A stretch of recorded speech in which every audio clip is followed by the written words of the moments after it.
Hey, what's up guys? This is Anthony from Anthony's Customs, and for this review, we are finally looking at the Batman v Superman Hot Toys Batman, which I'm very excited about. It's a very good figure. It's one of my favorite ones that I've looked at.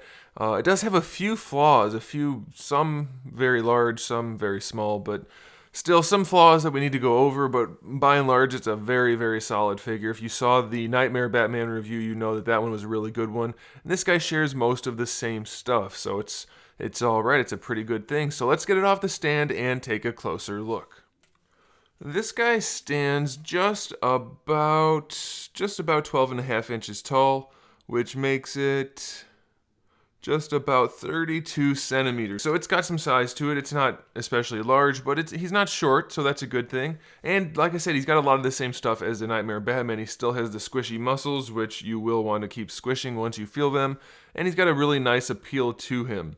Like I said, there are some flaws though, but we're going to get to those in a minute. First, let's just talk about accessories, because this guy has a ton of accessories. Everything that the Nightmare Batman didn't have, this guy does. Now, this is the version with the tech cowl and the sniper rifle, so those are for the special edition. But pretty much everything else is going to be standard for this BvS Batman. We have 3 interchangeable eye plates, one where the eyes are neutral, one where they're looking slightly up, and one where they're looking off to the side. They are a pain in the ass to change, but you do get a tool to do it, so it takes a little bit of work, but you can swap out the eyes. We have 3 mouth plates, one where it's closed, one where it's just a little bit open, and then one where he's kind of got his teeth together and he looks a little bit angry. So you have some posing options there. We have a few different hands. We have the 2 fist hands. We have 2 kind of just relaxed hands. We have 1 battering hand, 1 branding hand, and then 2 gripping hands, which will be used for the grapnel gun, the grenade gun, and the sniper rifle. They don't work great for any of them, to be completely honest. They're kind of hard to get on the sniper rifle. They work pretty well for the grapnel. I guess I shouldn't have said that. They don't work that great for the grenade gun, simply because their finger doesn't go anywhere near the trigger. He can hold all the guns with them though, so I guess that's okay. So I guess we should mention the accessories then that he has to hold. We have the sniper rifle, which has a bunch of moving parts. The bipod is actually spring-loaded. The magazine can be removed. The bolt can be moved. It says in the instructions, I think, if I'm reading it correctly, that you can remove the sight, or I mean the scope. I couldn't get it to move though, I don't want to break it, but supposedly you can. But it's very nicely detailed. We have the grenade gun, which can actually receive one of the grenades, which is really cool. It has actual metal rings on there if you wanted to put a belt on it, and the stock can be extended or collapsed. So that's pretty cool. And then for the grapnel gun, again, very well detailed. It has 2 of the tiny grapnel thingies. It has 1 already opened up grapnel thingy, 1 straight, I guess, already shot grapnel thingy, and then 1 zigzaggy grapnel thingy, and they can all be inserted into the front of the grapnel gun. Note that the directions point at the wrong spot where they go in, but you'll see they only fit in one place. Very nice accessories. Then we do have the branding iron, which fits in his hand nicely. We have 4 batarangs, and we have the tech cowl, which just looks fantastic. It's a very, very cool piece. Lastly, of course, we have the display stand, which we always get. Very nicely done with the flip-up bat and S logo on it with the orange and red paint inside, very clean. And then it has the nameplate. Just a nice display stand. It's a more simple design, but it works nicely for the figure. So plenty of accessories, lots to talk about there. Let's move on to the figure itself. This guy does look really good. It's a very nice Batman. It does have a very nice likeness to Ben Affleck in the face. And I think the cowl is done pretty well also. Is it 100% perfect? I don't think so, but I think it's one of the better likenesses. So for those of you that think all the likenesses are at least pretty good, this one's going to be above those at least. So that's pretty good. No pun intended. It's not a pun. I just said the same thing twice. It's because I'm shooting this at 3 a.m., guys. Give me a little bit of slack in this video. I'm a little slap happy. Anyway, here's my biggest problem with this figure. There's actually 2 of them, and I'm going to mention them both right now. The rest are all just minor things that don't really matter. The first, the gray is a little bit too dark. That is all of this. All of the main undersuit, not the bat, not the gloves, not the collar, not the boots. It's too dark. It looks as if he's in a nighttime scene all the time, which he basically was in the movie, but that doesn't mean that his suit is always dark. The gray is just a little bit too dark. It's almost so dark that you can't really discern the difference between the gloves and the arms or the boots and the legs, or even the bat logo and the rest of the body.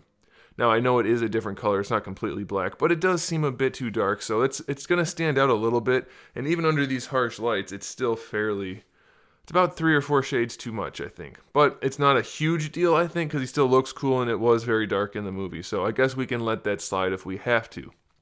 The next thing, which really just drives me nuts, is his butt.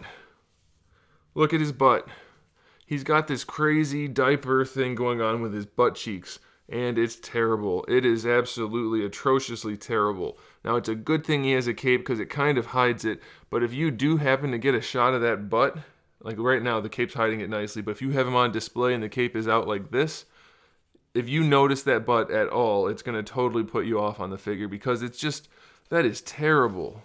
I mean, it looks fine from here to here, but as soon as you make that transition from the glutes to the hamstrings, it just looks terrible. Really, really awfully, horribly bad.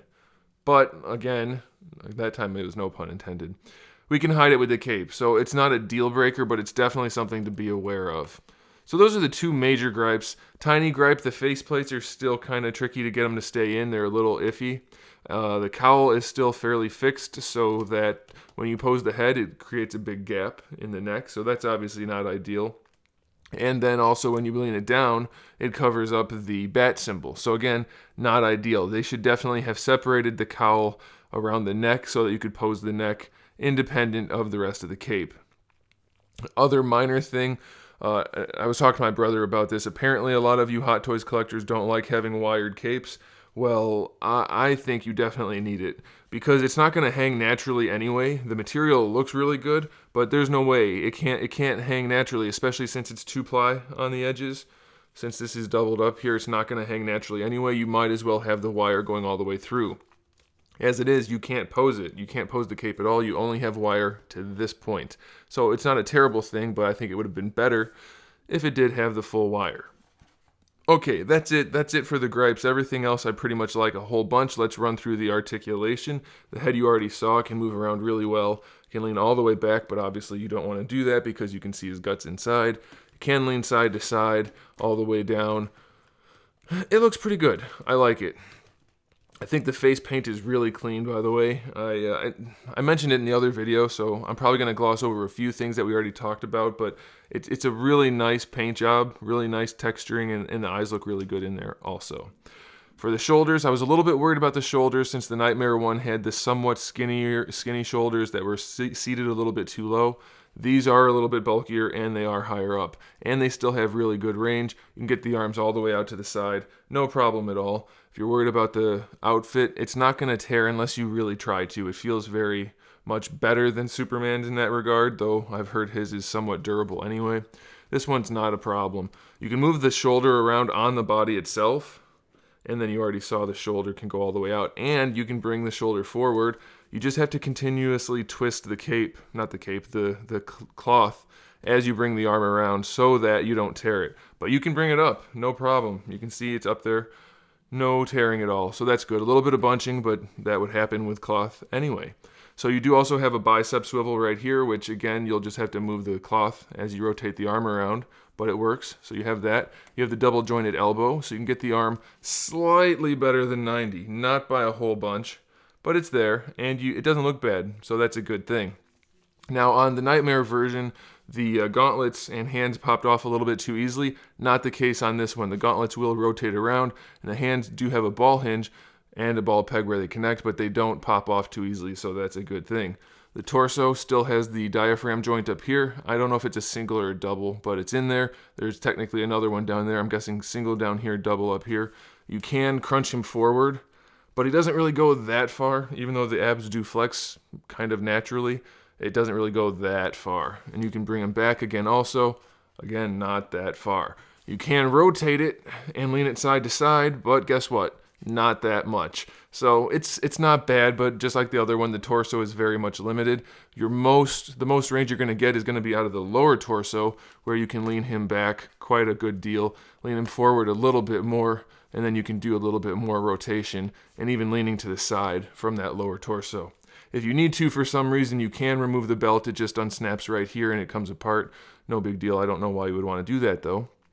For the hips, we have our standard ball hinge hips, which let the legs come out. It says only 70 degrees in the instruction manual, but they can go a little bit farther. You just need to be careful you don't split his crotch seam right there. But as you can see, he's very posable. It's very nice. It's one of the things I liked about this figure so much the first time I saw it, and then again now. It's very well articulated without the torso being included in that.